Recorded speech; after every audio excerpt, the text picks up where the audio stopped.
دم باش فرمون بۆ گەڕەکە نوچیان دەست پێکێدا سەرنوچە.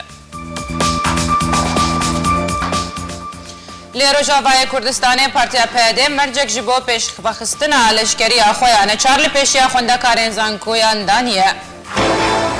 نونەرێ ویلایەتên یەکگرتیên ئەمریکایê تایبەت bi Sûriye gefkirkoyê Washington sezayên tund û îstratîjiyeke tenahiyê li ser rejîma Esed ferz bike. Welatê Emerîka li gel şeş welatên dî banga bilezkirina sazkirina destûreke Sûriyê ya nû dike. Dubare silav.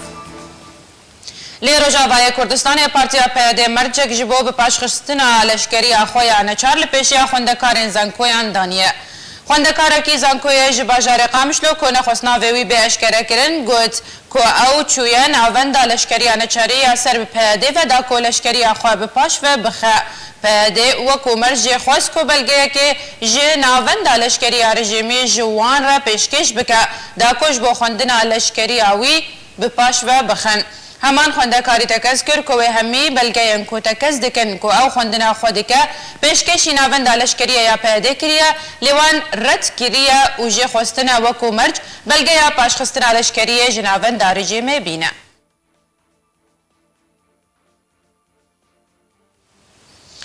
Nûnerê wîlayetên yekgirtiyên Emerîkayê taybet bi Sûriyeyê Jim Jeffrey gef kir ku wê Washington sezayên tund û îstratîjiyeke tenahiyê li ser rejîma Esed ferz bike eger ew rejîm hewil bi derêgiriyê li pêş prosa siyasî ya ermanca bi dawîanîna şer li Sûriyê dike.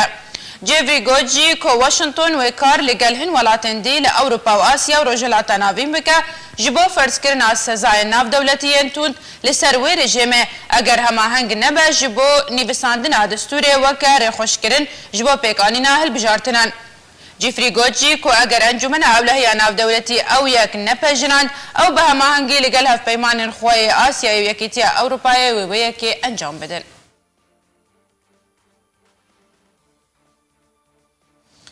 Welatê Emerîka li gel şeş welatên dîn banga bilezkirina sazkirina destûreke Sûriyê nû dikin ta ku bibe bi nemaya li darxistina hilbijartinan li Sûriyê. Welatê Emerîka li gel herêk ji Brîtanya û Almanya û Fransa û Misr û Urdun û Arabistana Siûdiyê bang li netewên yekgirtî dikin ku lezê di sazkirina destûrekî nû ji Sûriyê re bikin ta ku bibe destpêk ji guhertina rewşa Sûriyê li ser astê siyasî ku hilbijartin li Sûriyê werin encamdan li gor destûrê nû yê Sûriyê ew jî dibin serpereştiya netewên yekgirtî de. Wezaretên her heft welatên ku banga bilez ji bo sazkirina destûrekî Sûrî nû dikin di daxuyînekê de ku ji aliyê Wezareta Derve ya Amerîka ve hatibû belavkirin têda bang li netewên yekgirtî û ofîsa şandê navdewletî ji bo Sûriyê stevandî mistora dikin ku komîteke destûrî di zûtirîn dem de vehewîne ta ku kar li ser sazkirina destûrekî Sûriyê nû bikin bi mercê ku tevahiya aliyên Sûriyê têda beşdar bibin ta ku bibe bi nemayek ji destpêkirina encamdana hilbijartinan li Sûriyê. Ku tevahiya welatiyên Sûriyê bikarin beşdariyê di proseya dengdan û hilbijartina da bikin. Di nav wan de welatiyên Sûriyeyên koçber û penaber ew jî dibin serpereştiya netewên yekgirtî de. Daxuyaniyê di heman demê de daxwa ji stevandî mistora kir ku raportekê li ser pêşhateyên dawiyên giring di derbarê Sûriyê de pêşkêşî encûmena ewlehiya navdewletî bike ji berî sih û yekê meha Oktoberê.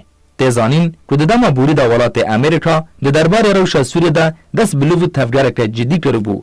û di dema ku Zehra Bêl nûnera welatê Amerîka seredana nûneratiya enekesê li Tirkiyê kiribû ji wan re tekez kiribû ku êdî rewşa Sûriyê wê li gor xwestina Amerîka çareser bibe û tekezî li ser durîstkirina destûreke Sûrî nû têda mafê tevahiya pêkhateyên Sûriyê were parastin kiribûn. Şandeyê taybetê Emerîka ji bo Sûriyê dibêje ku tanha rewş li Idlibê di bêdengiyê de yew ew bihêviye ku rewş bi wî awayî nemîne. Wezîrê Derveyê Tirkiye jî dibêje arambûna rewşa Idlibê serkeftineke ji Putin û Erdogan re. شاندەی ئەمریکای تایبەت ji bo Sûriyê matmayîbûna xwe ji bo rewşa Idlibê dide diyarkirin ku tenha çi şer û pevçûn nehatine rûdan bihêviye ku ew yek berdam be li Idlibê. James Jeffrey şandeyê taybet yê welatê Amerîka ji bo Sûriyê ragihand ku rewş li Idlibê aram ew tenha tu rûdan nehatine encadan piştî lotkeya her du serokên Rûsya û Tirkiye li Sûçî û rewşa Idlibê bi seyr pesend kirin.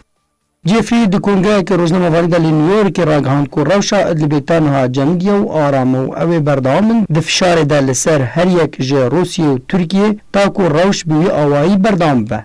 جیفری ده همان دمه ده اشکره که واشنطن داخواست موسکو دکه که ایدی پشتوانی رژیم اسد لسوریه نکه جبر که دولت سوریه جالی آبوری و ویران بو اگر روسیا پشتوان بجه اسد را و تمنی پشتوانی خواه دینه ده پیش روشده شانده تایبت جبو سوریه اشکره که سروک رژیم سوریه بشار الاسد سروکاتیا ولاته که مرید که جالی آبوری و رژیم اسد د شهر سوری ده بسر نکد تیزانین که هر یک جوالات امریکا و یکیتی اروپا گلک فشار لسر روسیا و ترکیه کرن تا که تو شهر و پفچون لعدل دنابرا گروپ چاکدار و رژیم اسد رو نده که ببا داستان کشتنا سویلان و ولاتی سوریه جارک دن دست به کوچبری و پنابری بر ولات اروپا بکن. ریوبریا آبوریا چاندنیه یا رژیم اسد را گهاند که دما بده و میو و کسکاتی سوریه بشینن جبو دولت بیانی. مهند العصفور ریوبر آبوری چاندنیه رژیم اسد را گهاند که نزدیکترین دم دوی بهای $10 میلیون امریکی میو و کسکاتی سوریه بشینن روسیه و بیلاروسیا و لبنان و کویت و عراق. او یک دمکه دته که ولات سوریه بهتر جتواهی جهان پیوستی آوان بمی و کسکاتی لسوریه هیا.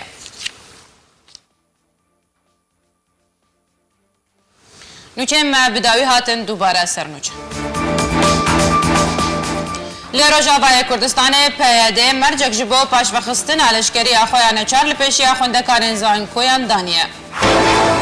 نونری ولایت یگرتی امریکای تایبت به سوریه جیم جیفری گفکر که واشنطن سزاین تند و استراتیجیه که تناهی لسر رژیم اسد فرض بکه. ولایت امریکا لگل 6 ولایت دی بانگا بلس کرنا اساس کرنا دستور که سوریه نو دیکن شادو بختور بن.